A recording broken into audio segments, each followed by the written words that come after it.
港股的李宁，当时我给大家的回复是，这支票应该来说的话，中长期还没有见底，主要因为是这次的下跌调整的结构还缺少最后一个新低的出现。第一个是趋势线的支撑，第二处位置要关注的是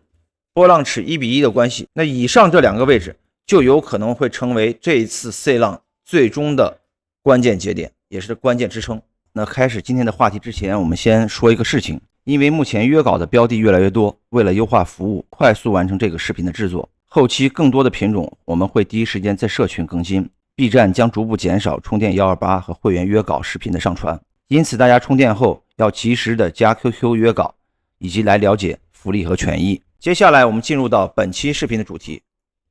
本期视频我们要说的是港股的李宁。其实之前有很多次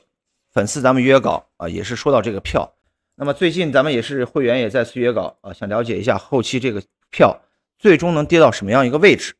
那么我们今天就是专门出一期视频来说一说它。那整体它上市的时间也是比较长，21年时间里走出了一个上涨和下跌的两个轮回。那之前的这波上涨走势它其实就是一个三波形态ABC 走势的一个三波形态。那通过反弹上涨的结束之后，再次的回落，依然是一个三波形态依然是一个三波形态。那目前我们可以看到，它就是处于一个大周期的一个宽幅震荡的一个轮回。所以当前我们重点就是要看这一次的 ABC 回落运行到了哪一个阶段。那接下来我们要将时间调整到更小周期的周线图来看一下。刚才所说了，整体下跌走势它就是一个 ABC。那么看一下这个 A 浪内部结构，它是走了一个五波形态。这个五波形态的出现意味着这一次的下跌调整它大概率是一个535的锯齿，中途出现了一次反弹这也是一个小幅度的一个三波反弹，这是一个 B 浪。那么目前来看就是处于这个 C 浪当中。我们当下重点研究的是这波 C 浪下跌的一个结构C 浪下跌的一个结构。那从当前 C 浪的整体走势来看的话，之前整体的这一次快速下跌，这也是一个反弹的一个第二波，下跌的第三波，目前是反弹的第四波。其实当下就是缺少最后一个低点的出现，第五波，然后才能对应到 A 浪的这个五波结构，并且是一个535的锯齿。通过这样的结构划分，那么我们就知道了，我们现在是处于这个 C 浪的第五波，也可以说是 C 浪五当中，现在就是缺少一个最后的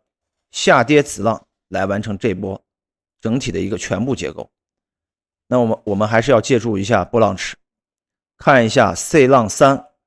和 C 浪5的一个幅度比例关系，能否找到下方的一个重叠点。然后我们再借助一下这个趋势线，那通过这样的结构划分，那么我们大致就知道了后期向下的空间还有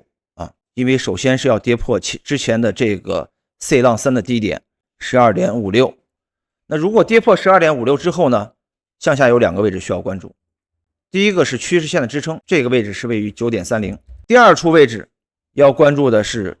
波浪尺1:1的关系 7.5。 那以上这两个位置就有可能会成为这一次 C 浪最终的关键节点，也是关键支撑。这是目前我们向下看整体结构全部划分完之后所能得到的这样两个位置。至于左侧之前的位置，其实也可以看到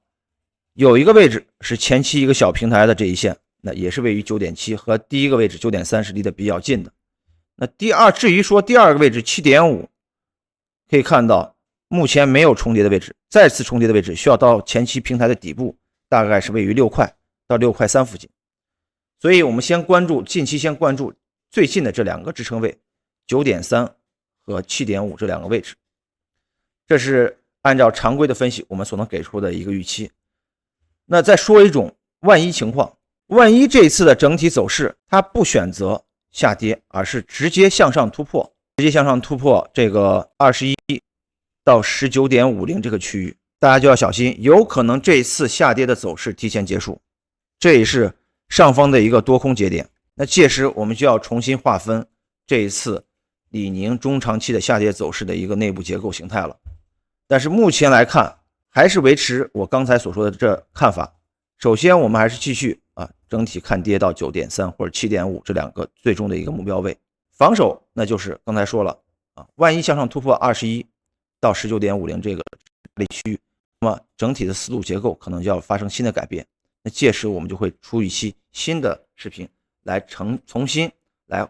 划分一下后期整体向上反弹的这个目标压力大致位于哪里。好，本期咱们关于李宁的这个结构分析到此结束，我们下一期再见。